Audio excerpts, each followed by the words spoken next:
हाँ, तो दोस्तों अब आप सोच रहे होंगे कि यार अभी तो आपने बोला था लैंगिक जनन, लेकिन फिर इसमें लिख दिया आपने बीजाणु समासंग, ये तो अलैंगिक जनन का हिस्सा है। अरे तो पढ़ना तो जरूरी है ना, एग्जाम में इसमें से क्वेश्चन आ गया तो देखो छोटा सा टॉपिक है। आज क्या क्या पढ़ेंगे वो बताता हूँ मैं आपको। ये एक छोटा सा टॉपिक ले रहे हैं अपन, फिर एक दो क्वेश्चंस बहुत इंपॉर्टेंट है जो मेरा डिस्कस करना बहुत ही ज़्यादा जरूरी है, क्योंकि अगर वो क्वेश्चन फिर एग्जाम में आ गया और मैंने डिस्कस नहीं किया तो गारंटी है कि तुम नहीं लिख पाओगे। मतलब ये मैं इसलिए बोल रहा हूं क्योंकि मैं आपको पॉइंट पॉइंट बोल के समझाऊंगा कि क्या पूछा जा रहा है क्वेश्चन में और क्या हमें लिखना है। तो आ जाओ शुरू करते हैं अपना आज का लेक्चर। सबसे पहले अपना टॉपिक है बीजाणु समासन। अब इंग्लिश में बोल रहे हैं इसको स्पोर फॉर्मेशन। तो पहला क्वेश्चन है कि स्पोर का मतलब तो बताओ, बीजाणु होता क्या है। तो देखो बीज है और अणु है, ऐसा कुछ समझ में आ रहा है ना। तो है क्या, दरअसल ये कोशिका है जो कि किसकी तरह बिहेव कर रही है, किसकी तरह एक्ट कर रही है, बीज की तरह। तो देखो बीज कैसे बनता है, ये हमारा अगला टॉपिक है वैसे लैंगिक जनन में, कि बीज कैसे बन रहा है यार। तो बीज वैसे बन रहा है लैंगिक जनन से, सेक्सुअल रिप्रोडक्शन से, मतलब वो मम्मी पापा वाले से, मम्मी पापा पौधा मिलकर के बीज बच्चा बनाते हैं, ऐसे समझ लो।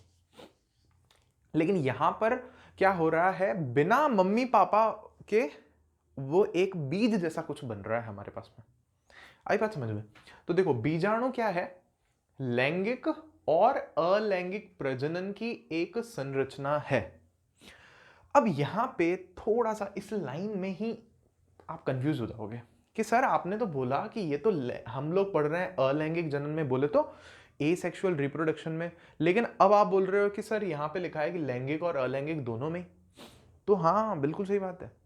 ये बीजाणु वाला है ना कंसेप्ट, इसके फंक्शन ज्यादा है। अभी बताता हूं, देखो कैसे। जिसे कोई जीव या जीव जाति स्वयं को फैलाने या विषम परिस्थितियों में दीर्घ काल तक जीवित रहने के लिए बनाती है। पहले तो ये डेफिनेशन क्लियर करो अपने दिमाग में, फिर जो मैंने बात बोली है उसको और समझाता हूं। भाई क्या है कि कोई सा भी लैंगिक या अलैंगिक जो जीव है वो खुद को, या जो पूरी जीव की जाति है, उनके पास एक खास क्वालिटी है बीजाणु बनाने की। और मेन काम क्या है इस बीजाणु का, कि भाई ये खुद को फैलाने का काम करता है और विषम परिस्थितियों में लंबे समय तक जिंदा रखने की बात करता है। Got it. विषम परिस्थितियों में लंबे समय तक जिंदा रखने के लिए और खुद को फैलाने के लिए जरूरी है। अब सेकंड पॉइंट में अपन कह रहे हैं कि भैया होता किसमें किसमें है। तो देखो किस किस में होता है। पहला होता है बहुत सारे पौधों में, उसके बाद ये होता है शैवाल में, या शैवाल का क्या मतलब है, एल्गी। एल्गी पढ़ते हैं ना अपन, काई काई जम जाती है ना, वो उसकी बात कर रहे हैं अपन।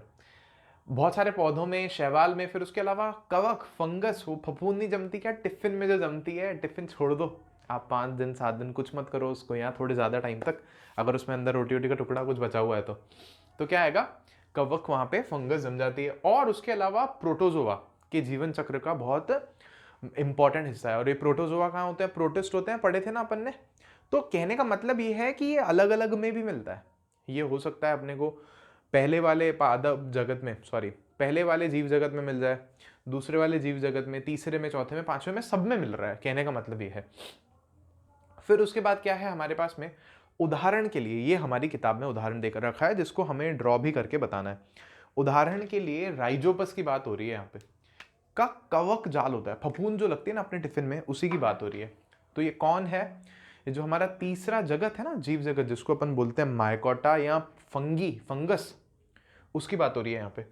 तो उसमें क्या होता है, इस वाले में टिफिन में अगर आप देखोगे ना रोटी वोटी छोड़ करके, तो हमारी किताब में एक क्रियाकलाप बता भी रखा है कि एक ब्रेड का टुकड़ा लो, उसको पानी में भिगो करके छोड़ दो, प्लेट में रख के कहीं 5 दिन 6 दिन 7 दिन, तो आपको फफूंद दिखेगी।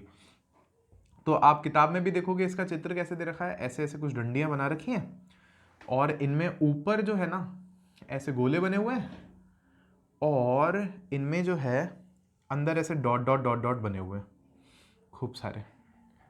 तो इन सब के भागों का जो नाम है हमें अभी समझना है यहाँ पे। तो देखो यहां पर अपन कह रहे हैं कि ऊर्ध्व तंतुओं पर सूक्ष्म गुच्छ, ऊर्ध्व तंतुओं पर सूक्ष्म गुच्छ, ये है हमारा राइजोपस। इसके ऊर्ध्व तंतु ये ऊर्ध्व तंतु है, जिनको इंग्लिश में अपन हाइफे कहते हैं, लेकिन चलो अपन इनको ऊर्ध्व तंतु कह रहे हैं। इनके ऊर्ध्व तंतुओं पर गोलाकार गुच्छे हैं हमारे पास में, ये रहे गोलाकार गुच्छे, और इन गोलाकार जो गुच्छ संरचना है ना, ये जनन में भाग लेती है। इससे बच्चे जो हैं पैदा होंगे, और ये जो पैकेट है पूरा का पूरा, इस पैकेट को हमने नाम दे रखा है, क्या नाम दे रखा है? बीजाणुधानी। क्या नाम दे रखा है? बीजाणुधानी। क्यों? क्योंकि इसके अंदर क्या है? बीजाणु। तो बीजाणु की थैली को बोल दिया बीजाणुधानी। अच्छा ठीक है। फिर जिनमें विशेष कोशिकाएं या जिनको हम लोग कहते हैं बीजाणु, वो मिलते हैं। तो बीजाणु कहाँ होते हैं? बीजाणुधानी के अंदर। किसमें किसमें? राइजोपस में। राइजोपस कौन है? कवक है या फंगी है? फंगस है, फफूंद है। फिर आगे कह रहे हैं अपन कि ये बीजाणु वृद्धि करते हैं, राइजोपस के नए जीव उत्पन्न करते हैं। समझना कैसे? ब्रेड पर मान लो क्या हुआ, एक आ गया होगा ऐसे, फिर क्या होगा, थोड़े टाइम में इसकी जो थैली है ना, बीजाणुधानी जो है, ये फटेगी, और अंदर से ये जो हैं सारे के सारे हमारे बीजाणु, ये निकलेंगे बाहर, और ये मान लो हवा में फैल जाएंगे। थोड़ा बहुत हवा से फैल करके, उड़ करके, मान लो ये आपकी ब्रेड है यहाँ पे, तो ये सारे आके मान लो यहाँ यहाँ यहाँ यहाँ इकट्ठे हो जाएंगे। तो फिर क्या करेंगे, ये धीरे धीरे धीरे धीरे धीरे नया का नया ऐसा फफूंद बना देंगे। आई बात समझ में? अब इनके बारे में एक बात हमें और किताब में दे रखी है कि ये जो सारे के सारे बीजाणु होते हैं, इनके चारों ओर एक भित्ति होती है। भित्ति बोले तो दीवार होती है, एक दीवार। और उस दीवार का काम क्या होता है? देखो, ये इनकी प्रतिकूल परिस्थितियों में, मतलब ऐसी कोई भी स्थिति जो इनके लिए ठीक नहीं है, फेवर वाली नहीं है, तो इसकी रक्षा करती है। उस बीजाणु को, जो अंदर बीजाणु पड़े हैं, उनको मरने नहीं देती। और जैसे ही नम सतह के संपर्क में आते हैं ये, कि अब लगता है कि अभी बुरा मौसम चला गया, अभी क्या है हमारे पास में, नरम एकदम, बाहर पानी वानी है, खाने पीने को है, जब ऐसा लगता है इस भित्ति को, या इसका ऐसा मैकेनिज्म है, तो जो अंदर से जो स्पोर हैं, जो बीज हैं, वो बाहर आ जाते हैं और वहाँ गिरते हैं, और वहाँ पे नया राइजोपस जो है वो बन जाएगा। अब आपके दिमाग में अभी तक एक क्वेश्चन होगा कि सर, लेकिन फिर भी हमें समझ में नहीं आया कि लैंगिक जनन में फिर बीजाणु का क्या मतलब है। तो इसका आंसर ये है कि ना, थोड़ा कॉम्प्लिकेटेड है, इसीलिए हमारे सिलेबस में वो चीज़ है भी नहीं। तो वहाँ पे किस तरह से मियोसिस होता है, या किस तरह से बाद में माइटोसिस होता है, जो हमने पढ़ा था ना, समसूत्री और अर्धसूत्री, उसका वहाँ पर क्या रोल होता है, तो ये बात अपन वहाँ के लिए छोड़ रहे हैं कि अगर आप लोग बायोलॉजी लेते हो आगे, तो ये चीज़ कंटिन्यू करना। समझ में आई? बाकी अभी ये जो उदाहरण है राइजोपस का और कवक वाला, ये हमारी किताब में दे रखा है, और ये आपको ध्यान रखना है, ठीक है? तो इसको लिख लो, फिर अपन कर रहे हैं बहुत ज़रूरी क्वेश्चंस को डिस्कस।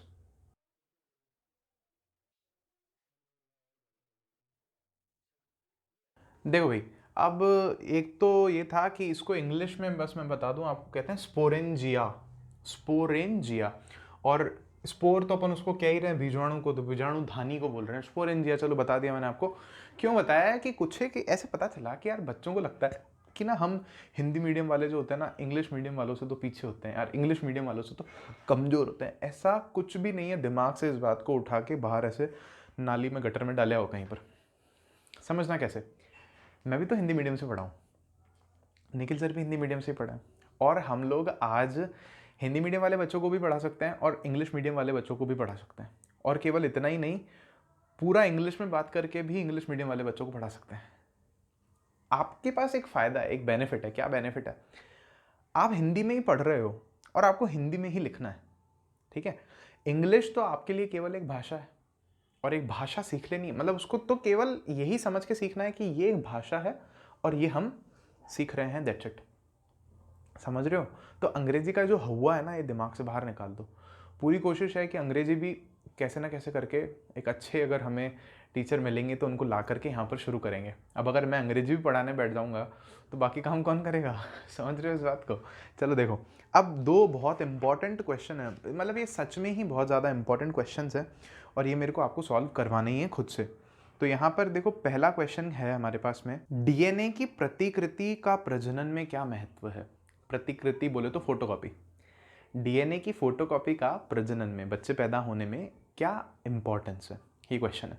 तो यहाँ पे आपको एक तो चीज़ें समझनी पड़ेगी कि डीएनए होता क्या है। तो मैं पहले भी जैसे आपको थोड़ा बहुत बता चुका हूँ कि डीएनए हर एक कोशिका में, हमारे अंदर शरीर में इतनी सारी कोशिकाएं ना, अरबों खरबों, तो उन कोशिकाओं में हर एक कोशिका के अंदर के केंद्रक के अंदर जो है सामान, वही डीएनए है। और उसी डीएनए के कारण आप और हम हैं। मतलब आपकी नाक इधर है, आंखें इधर हैं, ये बाल हैं, एकदम सर पे ही बाल हैं, या यहाँ अंगुली नहीं होगी, समझ रहे हो इस बात को, यहाँ दांत नहीं आ गए बाहर, या आंख यहाँ पे नहीं आ गई, चौथी आंख, तीसरी आंख।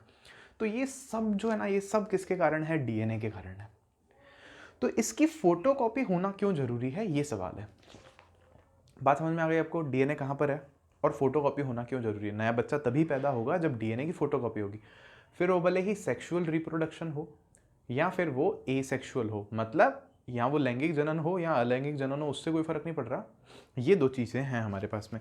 अब आप यहाँ पर नोटिस करो, ये हमें ये चीज़ कहाँ पर दे रखी है? इन्फॉर्मेशन पेज नंबर 142 पे, 142 पेज नंबर पर ये चीज़ अपने को क्वेश्चन मतलब पूछा है अपन से बुक में।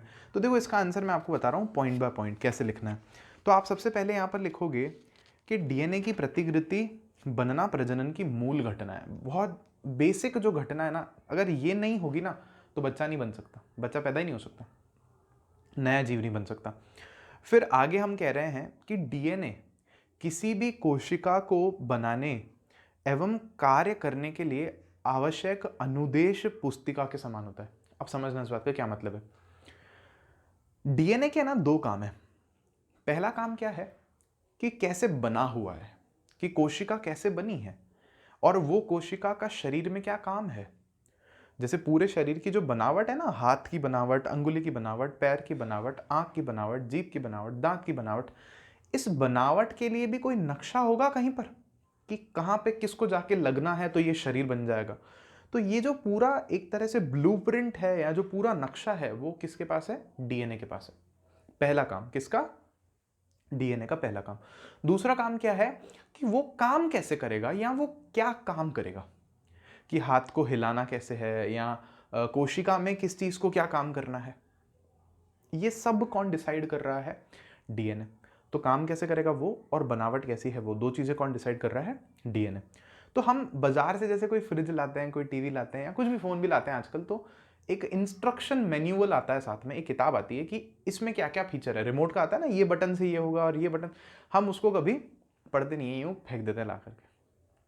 सेम चीज हमारे साथ में यहां पर है कि डीएनए जो है वो क्या है? इंस्ट्रक्शन पुस्तिका या इंस्ट्रक्शन मैन्युअल, जिसको हम हिंदी में बोल रहे हैं अनुदेश पुस्तिका। तो किसी भी कोशिका को जब नया बना रहे हैं तो उसके बनने के लिए कि यार बनेगा कैसे, पहली बात। दूसरी बात, वो काम क्या करेगा, उसके लिए, इन दोनों बातों के लिए उसको किस चीज की जरूरत है? इंस्ट्रक्शन मैन्युअल की या अनुदेश पुस्तिका की। और वो अनुदेश पुस्तिका कौन है? डीएनए है। तो अब समझना, अब आगे हम कह रहे हैं कि प्रत्येक कोशिका को पूर्ण अनुदेशों की अलग अलग प्रति की आवश्यकता होती है। हर एक कोशिका जो नहीं बन रही है, मान लो यहां किसी ने थप्पड़ मारी, हालांकि कोई मारता नहीं है मेरे को, मैं बड़ा हो गया हूं, ठीक है। बचपन में छोटा था ना, टीचर्स धोते थे मेरे को बहुत मारते थे, 5वीं क्लास में बोलते थे तेरे को इंग्लिश नहीं आती है, और अभी मेरे को अच्छी खासी इंग्लिश आती है, तो डरना नहीं है मेरे को। तो अरे बहुत मारा है टीचर्स ने। ईवीएस की हमारी एक मैम थी, मेरे को तो आज भी नाम याद है उनका, क्या नाम था? निधि पांडे मैम नाम था उनका, देख लो नाम याद है, बाकियों का याद नहीं है। जिनने पिटाई की थी ना, उन्हीं का याद है मेरे को। तो ऐसा लगाती थी थप्पड़ कि तेरे को पढ़ना नहीं आता इंग्लिश में, तेरे को इंग्लिश में आंसर लिखना नहीं आता। कोई बात नहीं, टेंशन नहीं लेनी।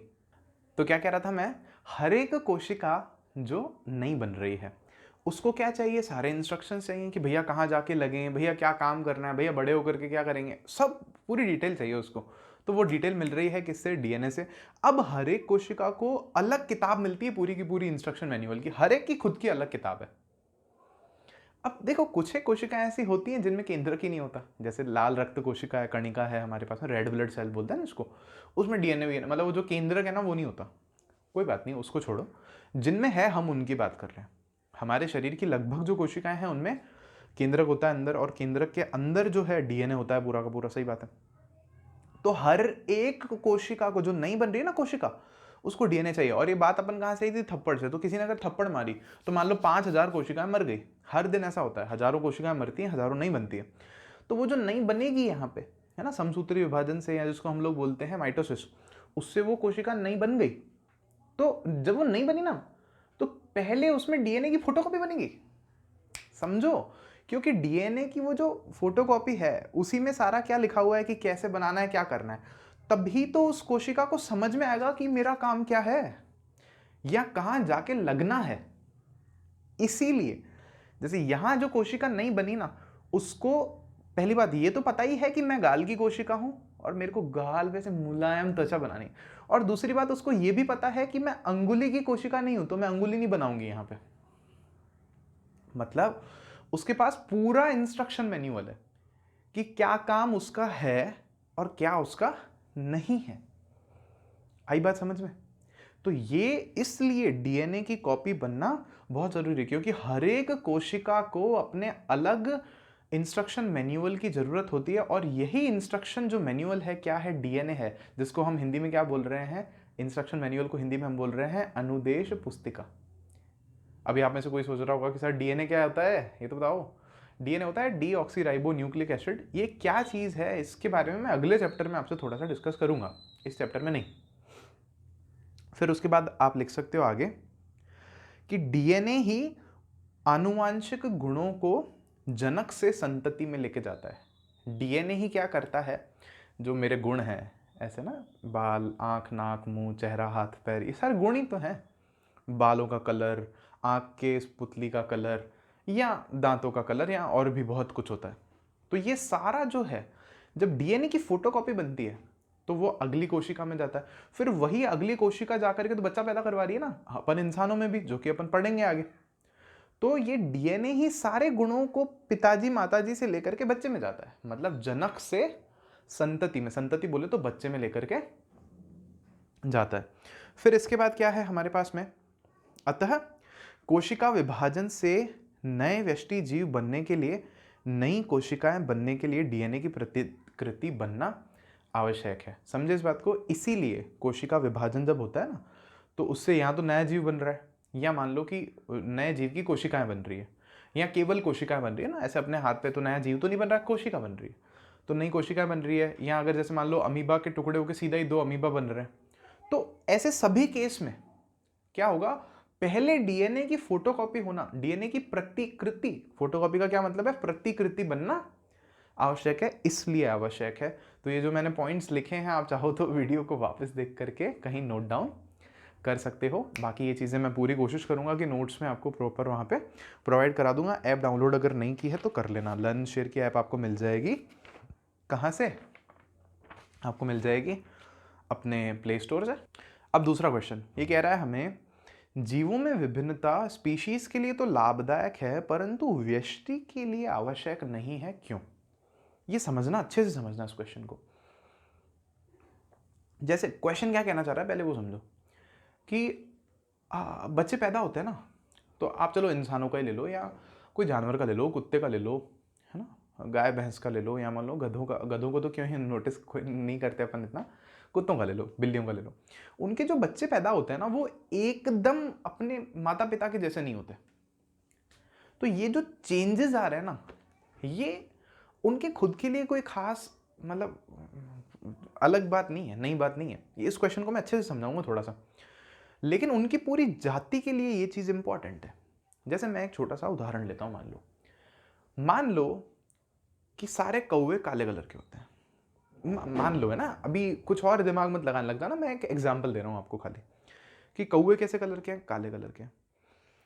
अब क्या हुआ, गलती से उन कौवों में कुछ एक कौवे सफ़ेद पैदा हो गए। तो अब आपके दिमाग में सवाल होगा कि सर कैसे, जब सारे काले हैं तो बच्चे सफ़ेद कैसे पैदा होंगे? तो यही चीज़ है कि जब डीएनए की फोटोकॉपी होती है ना, समझेंगे अपन और इसको बाद में, जब डीएनए की फोटोकॉपी होती है नई कोशिका में नया जीव बनाने के लिए, जब डीएनए की फोटोकॉपी होती है जिसकी अभी अपन बात कर रहे थे, तो उस वक्त क्या वो फोटोकॉपी एकदम परफेक्ट नहीं होती, कुछ चूक हो सकती है।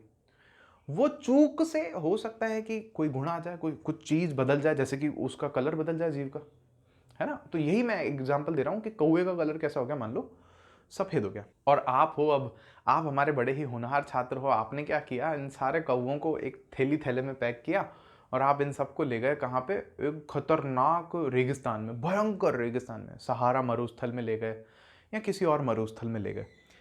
अब वहाँ पे आपने इनको ले जाके छोड़ दिया। अब इन कौवों की ये स्थिति है कि काले जो कौवे हैं ना, वो तो धूप से, क्योंकि काला रंग क्या बहुत ज़्यादा ऊष्मा को ग्रहण कर लेता है, बहुत तप जाते हैं। तो ये जो काले कौवे हैं ना, ये बारी बारी बारी करके मरने लग गए। समझे ना क्यों? गर्म हो गए बहुत ज़्यादा रेगिस्तान में।